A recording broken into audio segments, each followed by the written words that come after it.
Okay, guys, I want to talk a bit about what is happening in Sudan. It's a real tragedy, what is going on over there. And maybe I'll make time to talk more intensively about that whole situation in the coming days. But today I want to talk about this particular video that has been making rounds on social media.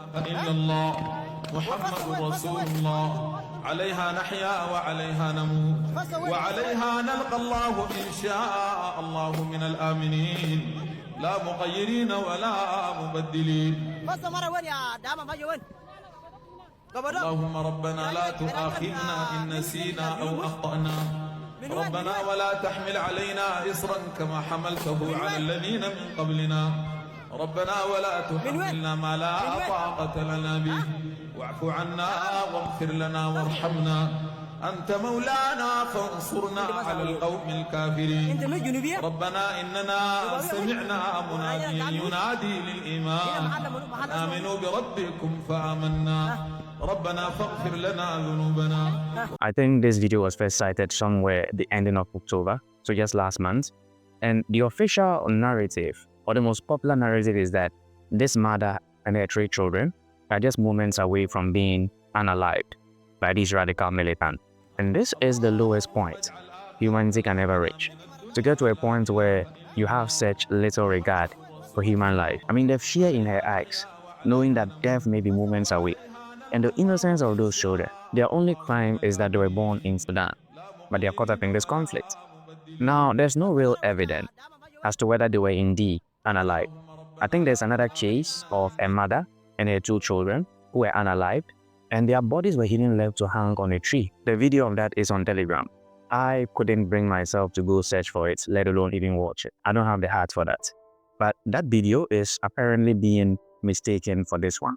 Not that that makes it any better, but there's no real evidence whether this mother and her 3 children were actually unalived, because the video doesn't let us know what happens next. And there's no way of confirming this, because there's no such thing as journalism in Sudan at the moment. Journalists are not allowed to freely operate in this country, and so we cannot really verify this. But this video was published by the RSF militia, and there's this guy called Lulu in the RSF who has a habit of recording himself unaliving prisoners in broad daylight.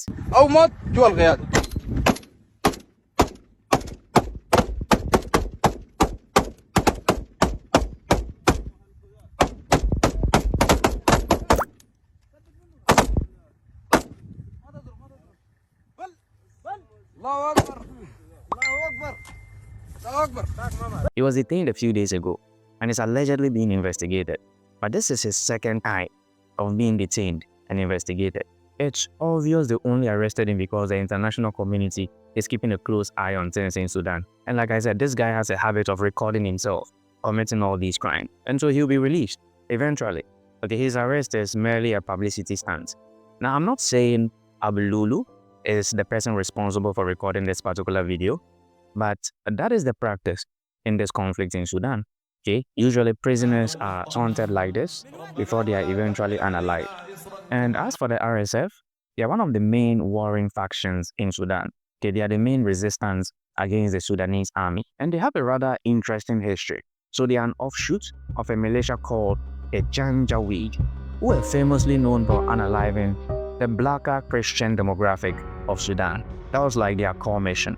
And that conflict led to Sudan splitting between the north and the south.